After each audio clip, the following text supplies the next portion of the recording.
Hi, I'm Waltersville, and I'm going to put some scions on this seedling mango tree.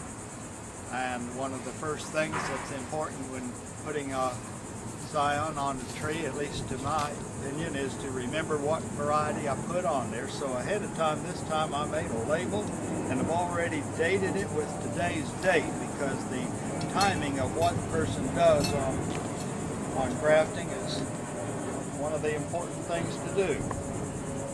Once the grafts are put on there, you allow about 30 days for the healing to take place, if all things work well. And you don't want to undo it and start messing with it before it's had time to form callus and be on there. So we have already the identification of the variety that I'm going to put on there. Part of the process, of course, is to take scion wood from the tree of which you want to make more like it. And this is, I cut 3 pieces here. I use 2 different knives in this operation.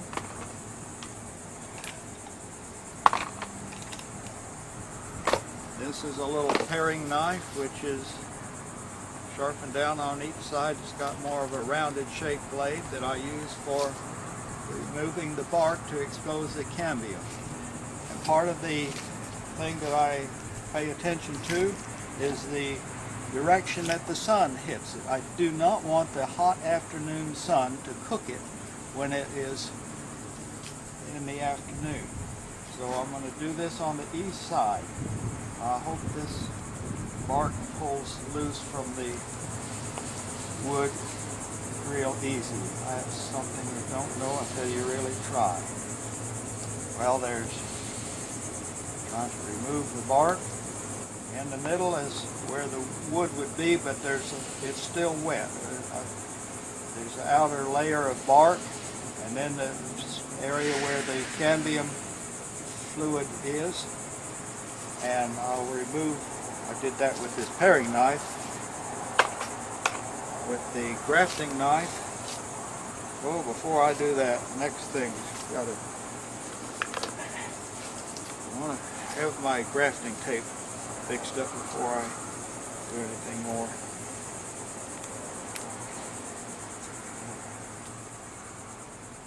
It's a handy little place to put the tape.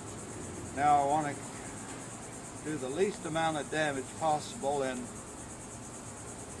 cutting the scion. I want to remove perhaps about 1/3 or maybe 1/4 of the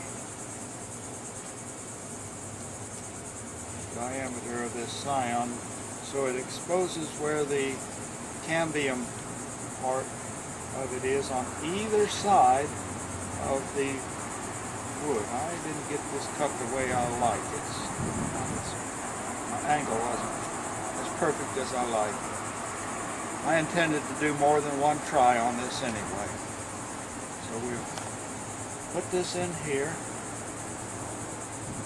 Lay that up there. Hope that there's enough contact. The cambium between both the scion and the rootstock, where some callus can form in the next 30 days, and keep this scion alive, and it stays alive, and then we'll come back to it to start forcing the growth to come from forcing those eyes to grow out. The tendency of rootstock is they want to keep their own part of the tree alive and growing. And if you don't remove part of that rootstock, they will just take over, and your attempts to put the graft on is wasted. I tied that off there purposely, so that the top could be undone later without disturbing the lower part. And this is a tough tape that stretches, and it allows it to be pulled down quite tightly. I have to come back and undo it. I have used other tapes that supposedly let the buds grow through, but I've also found that ants can chew through it, and then the scion inside can dehydrate, lose moisture, and it's a mistake. Well, I should have let that tape go a little longer before I broke it off. I did the best I can here. See what happens. Sorry about that.